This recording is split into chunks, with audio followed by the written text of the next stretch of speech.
بسم اللہ الرحمن الرحیم۔ پروگرام لیڈر کارنر کے ساتھ آپ کا میزبان اسد شہزاد۔ آج ہم دو ایشوز پہ بات کریں گے، اسرائیل، امریکہ، ایران جنگ۔ وہ کہاں تک جائے گی، اس کے اثرات دنیا میں کیا پڑنے والے ہیں، وہ تو بات کا ایشو ہے، لیکن اس کے ساتھ پاکستان میں سب سے زیادہ پڑے ہیں۔ مہنگائی بہت زیادہ ہو گئی ہے، تیل کی قیمتیں اس قدر بڑھ گئی ہیں کہ وہ اب لوگوں نے سائیکلیں خریدنا شروع کر دی ہیں۔ یہ نوبت کیوں آئی؟ کیا حکومت کے کمزور پالیسیز ہیں؟ کیا حکومت کی مینجمنٹ کمزور ہے کہ بہت کچھ ہونے کے باوجود وہ معاملات کو سنبھال نہیں پا رہی اور ہمارا معاشی سسٹم پھر سے ڈاؤن فال کی طرف چلا گیا ہے؟ دوسرا ہم بات کریں گے آج کے پاکستان کی ٹریڈ باڈیز کے اوپر کہ پاکستان کی ٹریڈ باڈیز کے مسائل تو اپنی جگہ پہ، لیکن تاجر آج بھی پنجابی کے اندر رول گیا ہے، وہ آج بھی منتشر ہے، وہ آج بھی متحد نہیں ہے، اس کے مسائل بڑھتے چلے جا رہے ہیں۔ انتخابات کی حد تک، ووٹر کی حد تک، ووٹ کی حد تک تو باتیں بہت ہوتی ہیں، وعدے ہوتے ہیں، لیکن جب انتخابات گزر جاتے ہیں، جب پارٹی گروپ جیت جاتا ہے تو اس کے بعد وہ تاجر کے بارے میں کہا جاتا ہے کہ وہ بھی اسی طرح جس طرح ایک ووٹر ایم پی اے کے گھر دھکے کھاتا ہے، یہی ماحول لاہور چیمبر کے ساتھ بھی اس کو پیش آتا ہے۔ سید محمود غزنوی صاحب آج میرے مہمان ہیں۔ آج ہم ان سے بہت سے سوالات کا جواب پوچھیں گے۔ السلام علیکم غزنوی صاحب۔ وعلیکم السلام، بہت شکریہ اسد صاحب۔ سر یہ بتائیے کہ آج جنگ کو تقریباً دوسرا ہفتہ ختم ہونے کو ہے اور تیسرا ہفتہ شروع ہونے والا ہے، تو یہ بتائیے کہ یہ جنگ ہمیں کہاں تک لے جائے گی؟ بسم اللہ الرحمن الرحیم۔ سب سے پہلے اللہ تعالیٰ کا لاکھ شکر ہے کہ سفارتی میدان میں پاکستان جو اس وقت پوزیشن ہے اور جو حالات پاکستان نے ماشاءاللہ دن بدن سفارتی لحاظ سے بہت بہتر ہو رہا ہے۔ پوری دنیا اس چیز کو ایکنالج کر رہی ہے کہ پاکستان کی سفارتکاری اس وقت نمبر 1 ہے، اور ہم اس وقت ریاست کے ساتھ، فوج کے ساتھ، پوری قوم ساتھ ہے، اور جو حکومت کی پالیسیز ہیں ہم ان کو سپورٹ کر رہے ہیں۔ اور الحمدللہ آپ دیکھیے گا کہ جس طرح سفارتی میدان میں پاکستان میں اتنی زیادہ فتوحات حاصل کی ہیں، نیئر فیوچر میں آپ دیکھیں گے کہ معاشی لحاظ سے بھی انشاءاللہ تعالی پاکستان انشاءاللہ تعالی بہت بہتری کی طرف جائے گا۔ اور میں سمجھتا ہوں اسد صاحب، آنے والا ٹائم پاکستان کا ٹائم ہے۔ پاکستان دنیا میں سب سے سیف ملک ہے۔ میں اوورسیز پاکستانیز کو اور جو لوگ پوری دنیا میں انویسٹمنٹ کرتے ہیں ان کو آپ کے پروگرام کے ذریعے یہ میسج دینا چاہتا ہوں کہ پاکستان میں انویسٹمنٹ لے کے آئیں، یہاں پہ انویسٹمنٹ کریں۔ اور بہت ساری پوزیشن کچھ حکومت کی بھی بنتی ہے، حکومت کو بھی چاہیے کہ جو اوورسیز پاکستانی ہیں ان کو فیسیلیٹیٹ کرے، ان کو انسینٹیوز دے۔ اور خاص طور پہ میں سمجھتا ہوں کہ جب تک اس ملک میں انڈسٹری نہیں لگے گی کوئی ترقی نہیں ہو سکتی۔ انڈسٹری لگے گی، لوگوں کو روزگار بھی ملے گا، ٹیکسز بھی ملیں گے، ریونیو بھی ملے گا۔ اور میں ہمیشہ پہلے بھی آپ کے پروگرام میں کہا تھا کہ جو بھی اوورسیز پاکستانی انڈسٹری لگانا چاہتا ہے اس کو اس کے بارے میں نہ پوچھا جائے، اس کی ڈیٹیل نہ لی جائے، اور جو انڈسٹری میں انویسٹمنٹ کرتا ہے اس کو ہمیں ویلکم کرنا چاہیے، اور اس کے بارے میں کسی قسم کا کوئی وہ حساب کتاب میرا خیال میں نہیں کرنا چاہیے۔ ایسا یہ بتائیے کہ آپ نے کہا کہ انڈسٹری تو بند ہوتی ہے، چھوٹا تاجر باہر اپنی انڈسٹری باہر لگا رہا ہے، بڑا بھی انڈسٹریل مین باہر چلا گیا ہے۔ کیا وجوہات ہیں یہ پاکستان میں انڈسٹری کی بندش کی وجوہات کیوں ہیں؟ کیوں ہم انڈسٹری بجائے کہ اس کو لگائیں، اس کو سہولیات دیں، 1 ونڈو پالیسی بنائیں، اور انویسٹر تو باہر کا آنا تو بہت دور کی بات ہے، ہمارا اپنا انویسٹر مایوس ہو چکا ہے۔ اس کے ریزنز کیا ہیں آپ کے خیال؟ بیسیکلی اسد صاحب آپ بالکل صحیح کہہ رہے ہیں کہ لوکل انویسٹر ہی بدظن ہو گیا، اور میں سمجھتا ہوں کہ ہمارا بیوروکریسی کا ایٹیچیوڈ اور حکومت کی چند ایک ایسی پالیسیز ہیں، اور ہماری حکومت بھی بیوروکریسیز کے ہاتھوں میں کھیل رہی ہے۔ اتنے محکمے ہیں، ہر دن کوئی نہ کوئی محکمہ کسی نہ کسی انڈسٹری میں پہنچا ہوتا ہے۔ حکومت کا چاہیے کہ بیوروکریسی کے بارے میں بھی کوئی اس طرح کی سمپل 1 ونڈو تو انہوں نے کر دیا، لیکن بیسیکلی اس 1 ونڈو کا کسی کو بھی، کسی انڈسٹری کو آج تک کوئی فائدہ نہیں ہو سکا۔ صرف یہ پروپیگنڈا یا اس کی حد تک ہے۔ ہمیں چاہیے کہ پراپر 1 ونڈو ہو جہاں پہ پوری فیسلٹی ملی ہو۔ تو لیکن اس وجہ سے لوگ ڈسکریج ہیں، لوکل انویسٹر نہیں انویسٹمنٹ کرتا۔ لیکن اس وقت یہ ہائی ٹائم ہے، جس طرح سفارتی سطح پر حکومت نے بے شمار کامیابیاں حاصل کی ہیں، انشاءاللہ تعالی میں سمجھتا ہوں کہ معاشی میدان میں بھی پاکستان اب ترقی کرے گا انشاءاللہ. سر انڈسٹری لگے گی تو ترقی کرے گا نا, انڈسٹری تو لگ نہیں رہی. انڈسٹری کے لیے آپ صحیح کہہ رہے ہیں, حکومت ہماری توجہ بھی نہیں دے انرجی رہی ہے, اس حکومت ریجن توجہ بھی میں, نہیں دے رہی اس کی طرف. جی ہماری انرجی کا جو ہے اس پورے ریجن میں سب سے زیادہ ہے, مارک اپ زیادہ تھا, انرجی حکومت نے سلولی کم کی ہے اور ابھی فردر اور اس میں بہتری آنے کی پوزیشن میں ہے.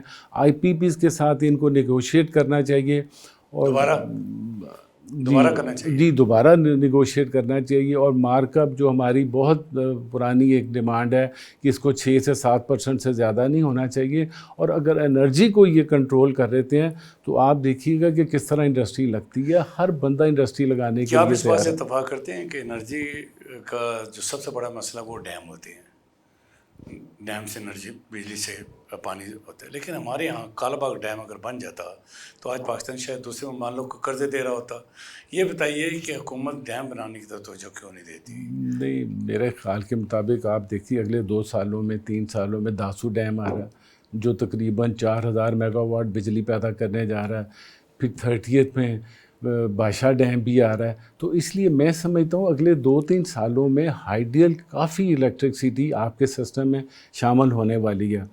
اور چشمہ لگ رہا ہے آپ کے, نیوکلیر کا لگ رہا ہے, وہ بھی انشاءاللہ تعالیٰ سال 1.5 سال میں اس کی بھی آ جائے گی. تو اوور اگر آپ دیکھیں تو پوزیشن بہتر جب ہو رہی ہے, لیکن اور بہتری کی بھی ضرورت ہے. اور خاص طور پہ آئی پی پیز کے ساتھ ان کو نیگوشیٹ کرنا چاہیے.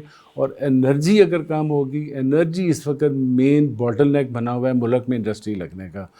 اور اگر یہ چیزیں گورنمنٹ کنٹرول کر رہتی ہے, اور بیوروکریسی کا ایٹیچیوڈ میں سمجھتا ہوں بہت امپورٹنٹ ہے کہ بیوروکریسی کسی طریقے بھی, اب دیکھیں آج تک ہمارا ٹیکس کا بیس براڈن نہیں ہو سکا, اور میں سمجھتا ہوں حکومت نے اتنے ایفرٹ کیے ہیں, اس میں میجر ہرڈل جو ہے وہ آپ کی بیوروکریسی ہے, ایف بی آر ہے, جو کہ بیس کو براڈن نہیں ہونے دینے جا رہے.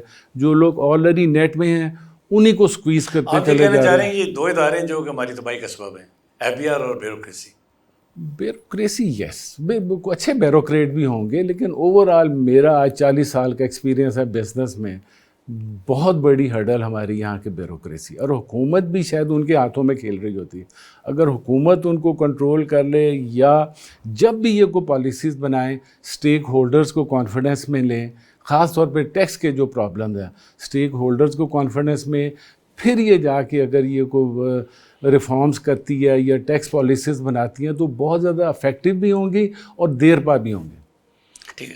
ایسا دوسرا یہ بتائیے گا کہ آپ تقریباً 4 اشروں سے تو ٹریڈ باڈی کے ساتھ منسلک ہیں, آپ کی ایک عمر ٹریڈ باڈیز میں گزر گئی ہے.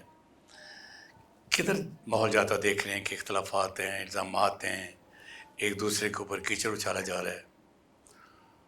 دیکھیں میں سمجھتا ہوں کہ ہمارے جو ایشوز ہیں نا اس میں ہم سب اکٹھے ہیں.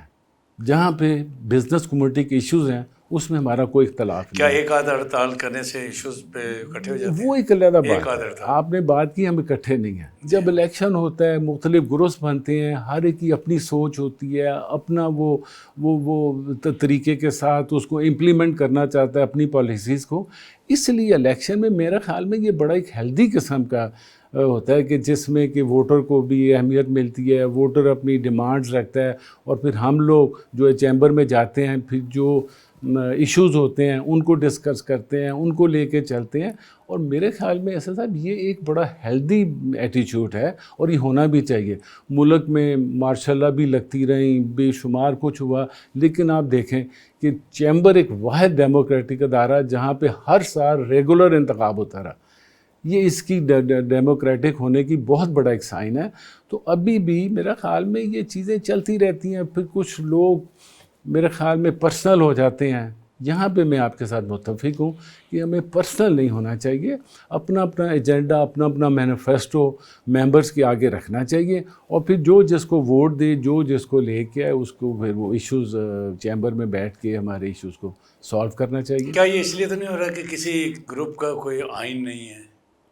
اگر ہے تو مجھے بتائیں کون سا آئین ہے. یہ بات آپ کی ٹھیک ہے. اگر میں پیاز کی مثال ہوں تو آپ کا آئین ہے. ہاں میرا کچھ ہم نے آؤٹ لائن ہے, لیکن اس طرح نہیں ہے کہ جس طرح بھی کانسٹیٹیوشن وہ کہتے ہیں لیکن ہمارے کچھ بائی لاز ہیں جس کے مطابق ہماری لیڈرشپ چینج ہوتی ہے، لوگوں کو کس طرح ہم نے ممبر بنانا ہے، یہ چیزیں سب کچھ ہمارے پاس ہیں. پھر کس طرح ہم نے جو اپنے ممبرس کے ایشوز کو کس طرح ٹیکل کرنا ہے، کس طرح ان کو لے کے چلنا ہے، یہ سب چیزیں ہمارے بلیک اینڈ وائٹ میں ہیں.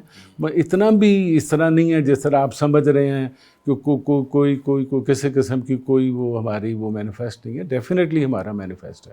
اچھا یہ بتائیے کہ حکومت جب بھی کوئی پالیسی بناتی ہے، معاشی پالیسی کے حوالے سے بات کر رہا ہوں، وہ کسی بھی اسٹیک ہولڈر کو اعتماد میں نہیں لیتی ہے. کہاں پہ فقدان نظر آ رہا ہے آپ کو؟ اختلافات کہاں پہ ہیں؟ میرے خیال میں دس از دا پوائنٹ جس کو حکومت کو ڈسکس کرنا چاہیے. جب تک کس سیکٹر کی آپ پالیسیز بنانا جا رہے ہوتے ہیں، جب تک آپ اسٹیک ہولڈر کو کانفیڈنس میں نہیں لیں گے، وہ آپ اس طرح کی پالیسی نہیں بنا سکتے. یہاں بدقسمتی یہ ہے کہ بیوروکریسی ہی قانون بناتی ہے اور بیوروکریسی اس کو امپلیمنٹ کر رہی ہوتی ہے. ہونا یہ چاہیے کہ گورنمنٹ اسٹیک ہولڈرز کے ساتھ مل کے قانون بنائے، بیوروکریسی پر اس کو امپلیمنٹ کرے. لیکن یہ یہاں پہ وائس ورسا پوزیشن چل رہی ہے جس کی وجہ سے اعتماد کا بھی فقدان ہے. حکومت چاہتے ہوئے بھی ٹیکس کا بیس براڈر نہیں کر سکے. کیا ہونا چاہیے آپ کے نزدیک؟ بس اسٹیک ہولڈرز کو سکے حکومت ان کی بات سنے، یا حکومت اس لیے بات نہیں ان کی مان رہی یا نہیں سن رہی کہ یہ اکٹھے نہیں ہیں؟ نہیں، اکٹھے تو ہم لوگ پہلے میں ایک نے دو آپ کو گروپ تھے، بتایا 6-7 گروپ ہو گئے ہیں. وہ گروپس کی کوئی بات نہیں ہے، سب کے الائنس ہو جائیں گے. آپ اس کے بارے میں زیادہ فکر مند نہ ہوں. یہ اچھی بات ہے. میں تو اس کو ہیلدی نہیں، ایٹیٹیوڈ الائنس سمجھتا ہوں. انتخابی حد تک ہے نا، ہاں لیکن مسائل کی طرف تو الائنس نہیں بن رہے نہیں، نا. مسائل جہاں پہ ہیں وہ ہم سب اکٹھے ہیں اس پہ. جہاں پہ ایشوز آئے گا بزنس کمیونٹی کا، اس میں جتنے بھی گروپس ہیں سب اکٹھے ہیں اور یک زبان ہے. ٹھیک ہے. ہاں لیکن جب چیمبر کا الیکشن آتا ہے، مختلف گروپس ہوتے ہیں. میں نے جیسے پہلے آپ کو کہا، ہر ایک اپنا اپنا سٹائل ہے کہ میں نے کس طرح ان ایشوز کو ٹیکل کرنا ہے. اس کے مطابق وہ سلوگن بھی دیتا ہے، الیکشن میں بھی جاتا ہے، اور اس کے مطابق پھر الیکشن ہوتے ہیں. پھر جس کو لوگ ووٹ دیتے ہیں وہ الیکشن میں. موجودہ لیڈرشپ جو ہے ٹریڈ باڈیز کی، آپ اس کے کردار سے مطمئن ہیں؟ ٹھیک کام ہو رہے ہیں؟ کچھ لوگ تو میں سمجھتا ہوں واقعی ہیں، ان میں ان کی لیڈرشپ میں ڈیپتھ بھی ہے، وہ ڈلیور بھی کرنا چاہتے ہیں، کام بھی کرنا چاہتے ہیں.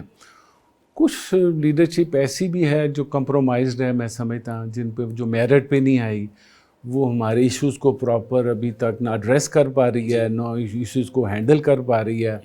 تو میں یہ سمجھتا ہوں کہ ہم لوگوں کو چاہیے کہ ووٹر کو سمجھائیں کہ کون سی لیڈرشپ میرٹ پہ ہے. ٹھیک ہے. وہ اس قسم کی لیڈرشپ کو ہم آگے لے کے آئیں تاکہ وہ جو ہمارے ایشوز ہیں ان کو پراپر طریقے سے وہ ہینڈل بھی کر سکے اور ان کو ایڈریس بھی کر سکے. جہاں پہ کمپرومائزڈ قسم کی لیڈرشپ آئے گی تو وہاں پہ پھر آپ اپنے ایشوز کو اس طریقے سے گورنمنٹ کے ایوانوں تک نہیں بھجوا سکتے.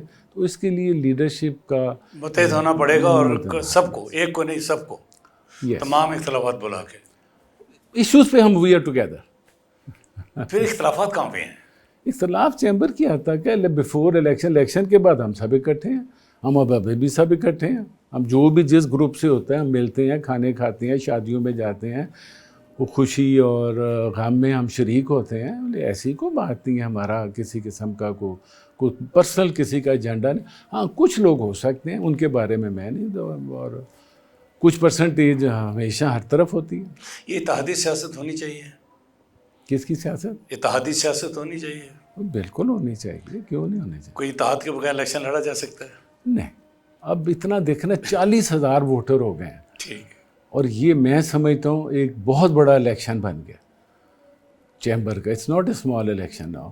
تو اس کے لیے جب تک الائنسز نہیں ہوں گے اس وقت تک میرا نہیں خیال کہ الیکشن. میں پچھلے انتخاب کی بات نہیں کرتا، اب جو 26 کا انتخاب ہو رہا ہے، آپ کی باڈی اس وقت کہاں پہ کھڑی ہے؟ پیاف کیا کر رہی ہے؟ پیاف کے کیا نیکسٹ پلاننگز ہیں؟ دیکھیں جی، پیاف ورکنگ کر رہی ہے، اور ہم لوگ پچھلے 2 ماہ سے وزٹس کر رہے ہیں، لوگوں کے پاس جا رہے ہیں، اور الحمدللہ we are gear up, we are ready. لیکن بطور اپوزیشن آپ کا وہ کردار نظر نہیں آ رہا جو ہونا چاہیے. اس کی کیا ریزنس کیا ہیں؟ زیادہ اپوزیشنلی، لیکن ہم کرتے ہیں. جو ایشوز آتے ہیں وہ مطلب جیسے ممبرشپ کی فیس بڑھانے کا تھا اور باقی ایشوز تھے، بالکل پوری اپوزیشن آئی، انہوں نے پروٹیسٹ بھی کیا، میڈیا میں بھی کیا، اور الحمدللہ ہماری وجہ سے وہ جو یہ 10% اور 20% ایئرلی بڑھانے جا رہے تھے وہ ہماری وجہ سے ماشاءاللہ ریورس ہوا.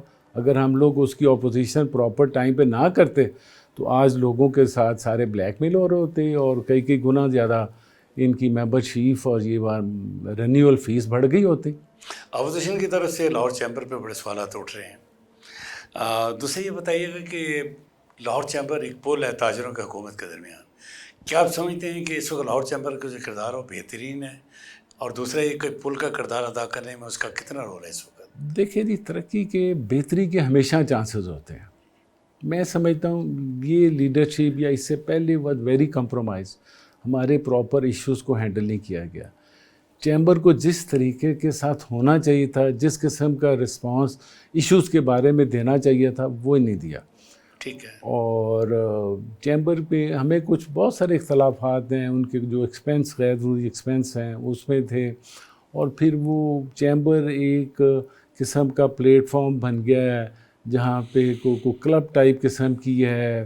ٹک ٹاک گروپ، فوٹو سیشن، جو کور ایشوز ہیں وہ اس طرح میں سمجھتا ہوں ایڈریس نہیں ہو رہے جس طرح سے ہونے چاہیے. وہ کون سی ایشوز ہیں جو کہ آپ سمجھتے کہ ہونی چاہیے نہیں ہو پا رہے؟ سب سے بڑی تو انرجی کا ایشو ہے، مارک اپ کا ایشوز ہے. اور تیسرا جو آلریڈی نیٹ میں ہیں انہی کو آپ سکویز کرتے چلے جا رہے ہیں. بھئی ٹیکس کا بیس براڈن کریں. آج بھی 60-70% جو ہماری بزنس کمیونٹی کو لوگ ہیں وہ بک سے باہر ہیں. وہ نہ کوئی ریٹرن بھجواتا ہے، نہ کوئی ایک پیسہ ٹیکس دیتے ہیں. اور سروس انڈسٹری دیکھیں آپ، ابھی بھی باہر ہے. اور اس لیے ان کو نیٹ کے اندر لانا چاہیے تاکہ گورنمنٹ کا ریونیو بڑھے. ہم لوگ ٹیکس دینا چاہتے ہیں. حکومت ایسا سہولت، ایسا سسٹم بنائے کہ لوگ خوشی کے ساتھ سسٹم کے میں آئیں اور خوشی کے ساتھ ٹیکس دیں. تو الحمدللہ چیزیں بہتری کی طرف ہیں. اسد صاحب میں سمجھتا ہوں جس طرح آپ نے کہا جو اس وقت پاکستان ایک اسٹیٹ آف وار میں ہے. پاکستان کے ارد گرد جو اس وقت پورا مڈل ایسٹ، پورا ایک ملک چل رہا ہے. اور یورپ کے حالات دیکھیں کیا ریسیشن ہے. وہ پورے فار ایسٹ میں آپ دیکھیں کہ انڈیا میں کس طرح طریقے کے ساتھ لائنوں میں لگ کے پیٹرول مل رہا ہے. الحمدللہ ہم اس سٹیج پہ نہیں ہیں. اور انشاءاللہ تعالیٰ گورنمنٹ کی بیسٹ پالیسیز ہیں اور میں سمجھتا ہوں ہم اپریشیٹ کرتے ہیں. ان کی جو سفارتکاری ہے وہ ایکسلنٹ ہے. اور انشاءاللہ تعالیٰ آنے والے وقتوں میں اسی طرح معاشی طور پہ بھی پاکستان ضرور ترقی کرے گا انشاءاللہ تعالیٰ. حکومت پنجاب پچھلے 2 سال سے تاجروں کے بڑے کام کر رہی ہے. تاجروں کے مسائل بھی حل ہوتے کچھ نظر آ رہے ہیں. مجھے یہ بتائیے کہ موجودہ پنجاب حکومت کی جو تاجر دوستی ہے اس سے مطمئن ہے؟ دیکھیں بہت سے کام تو پنجاب گورنمنٹ نے بہت سے کیا. میں سمجھتا ہوں پھر بیچ میں بیوروکریسی آ جاتی ہے. لیکن اوورآل اگر آپ دیکھیں پنجاب گورنمنٹ نے بہت بہتر کام کیے ہیں. میں تاجروں کے حوالے سے بات کر رہا ہوں جی. تاجر مطمئن ہے؟ تاجر دیکھیں کیونکہ ہمارے تاجروں کو زیادہ بہت شکایت رہتی ہے نا حکومت، ہر حکومت ہمارے کے ساتھ، زیادہ تر چاہے وہ ایشو صوبائی ہے چاہے قومی ہے. نہیں، ہمارے زیادہ تر ایشوز جو ہیں نا وہ سینٹر کے ساتھ ٹیکس کے ایشوز ہیں. اس میں صوبائی نہیں، اس میں ایف بی آر یا سینٹر ہوتا ہے. ہمارے زیادہ تر جو ایشوز ہیں نا وہ سینٹر کے ساتھ ہیں. پنجاب گورنمنٹ کے ساتھ بھی کوئی تھوڑے بہت ایشوز ہیں جو ڈپارٹمنٹ ہیں، سوشل سیکورٹی کا ہے، انوائرمنٹ کا ہے. ان کا ایٹیچیوڈ فرینڈلی بنانا چاہیے، گورنمنٹ کو چاہیے. وہاں بھی بیوروکریسی بیٹھی ہوئی ہے. تو اس لیے social security, environment, old age, ان چیزوں کا ایٹیچیوڈ بڑا فرینڈلی قسم کا ہونا چاہیے. نہ کہ وہ کسی فیکٹری میں جائیں تو وہ سمجھیں کہ اندر پتہ نہیں وہ کیا ہو رہا ہے اور اس کو ایز اے اینمی لیں. مطلب بڑا فرینڈلی قسم کا حکومت پالیسی تو بنا دیتی ہے، فالو اپ نہیں کرتی ہے. یہ بات ہے ٹھیک ہے، جس سے نقصان ہو رہے ہیں. مثلا پیرا فورس بنی، میرا آپ اس کے خیال اوپر سوالیہ نشان اٹھ رہے ہیں جی کرپشن بڑھ گئی ہے، یہ ہو گیا. اس کے بارے میں آپ کی کیا رائے ہے؟ دیکھیں کرپشن تو میرا خیال کے مطابق جب سسٹم ڈیولپ ہوتا ہے نا تو کرپشن آہستہ آہستہ خود بخود کم ہوتی ہے. اس چیز کی ضرورت ہے کہ ملک میں سسٹم ڈیولپ ہو. سسٹم ڈیولپ ہوتا ہے تو کرپشن آہستہ آہستہ گریجولی کم ہو جاتی ہے. تو سسٹم میں سمجھتا ہوں کہ آہستہ آہستہ پلک رہا ہے، اپنی بنیادیں مضبوط کر رہا ہے. تو انشاءاللہ تعالیٰ اس سے کرپشن میں بھی فرق آئے. موجودہ سسٹم سے مطمئن ہے جو کہ سسٹم اس کو چل رہا ہے؟ دیکھیں مطمئن کہنا باتیں وچ تو بہت از ناٹ سامنے آ گڈ، رہی ہیں، لیکن میں سمجھتا ہوں سوالیہ امپرومنٹ. نشان بھی اٹھ رہے ہیں اداروں پہ. ہاں امپرومنٹ ہے. جو پہلے سے حالات سے اس وقت امپرومنٹ ہے، بہتری کی طرف ہے. اور بہتری ہمیں اور چاہیے. اور میں ویسے بھی آپٹمسٹک آدمی ہوں، بڑا پازیٹیو آدمی ہوں. تو میں چیزوں کو نا ایک اچھے اس میں دیکھتا ہوں. تو میں سمجھتا ہوں آنے والے وقتوں میں اور چیزیں بہتر ہوں گی انشاءاللہ. آپ نے ابھی بات کی کہ ادارے تعاون کم کرتے ہیں، اداروں کو تعاون کرنے چاہیے. ون ونڈو پالیسی حکومت کہتی ہے. آپ کہتے ہیں کہ ادارے ہمیں تعاون نہیں کرتے، یہ ون ونڈو پالیسی کہاں پہ ہے؟ ون ونڈو ہے ابھی کاغذوں کی حد تک ہی ہے ون ونڈو. میں نے دیکھا ہے کہ پوری کوئی دنیا میں فائدہ ون ونڈو سسٹم ہے نا، وہ پاکستان میں اس کو نہیں ہے. یہاں بھی ون ونڈو کی ہے لیکن افیکٹو نہیں ہے. جب تک وہ افیکٹو نہیں ہوگا اس ون ونڈو کا کہنے کا کوئی فائدہ نہیں. آپ جتنا مرضی کہتے رہیں کہ جی ون ونڈو ہے، ایک جگہ چلے جائیں آپ کے سب ایشو سیٹل ہوں گے، لیکن کوئی ایشو سیٹل نہیں ہوتا. مطلب کہنے کو ہے ان کو افیکٹو کریں. آپ نے بنا تو دیا ہے پر وہ اتنے افیکٹو نہیں ہے جتنے افیکٹو ہونے چاہیے وہ. اچھا، حکومت نے پی آئی اے بھیج دیا، جو سب سے بڑا ہاتھی اسٹریم ہے وہ ابھی کاغذوں میں کہ بیچنا ہے. حکومت کا کام کاروبار کرنا نہیں، ہماری حکومت کاروبار کر رہی ہے، کیا وجہ ہے؟ نہیں بالکل بزنس نہیں کرنا چاہیے حکومت کو. نہیں کرنا جتنے بھی ادارے ہیں سب کو ان کو ڈی نیشنلائز کر دینا چاہیے، پرائیویٹ سیکٹر میں دینا چاہیے. اسی میں بہتری ہے پاکستان کی. حکومت کا کام تو دیکھیں جی 2-4-5 چیزیں امپورٹنٹ انہی کو فوکس کرنا چاہیے. انڈسٹری چلانا، کاروبار چلانا ہم سمجھتے ہیں کہ حکومت کا کام نہیں ہے، اور جتنی جلدی ہو سکے جتنے بھی گورنمنٹ اون ادارے ہیں ان کو ڈی انویسٹ کر کے پبلک سیکٹر کو دے دینے چاہیے. بہت شکریہ محمود صاحب آپ کی آمد کا. اسی بات کے ساتھ پروگرام کے لیے اجازت دیجیے. اللہ حافظ.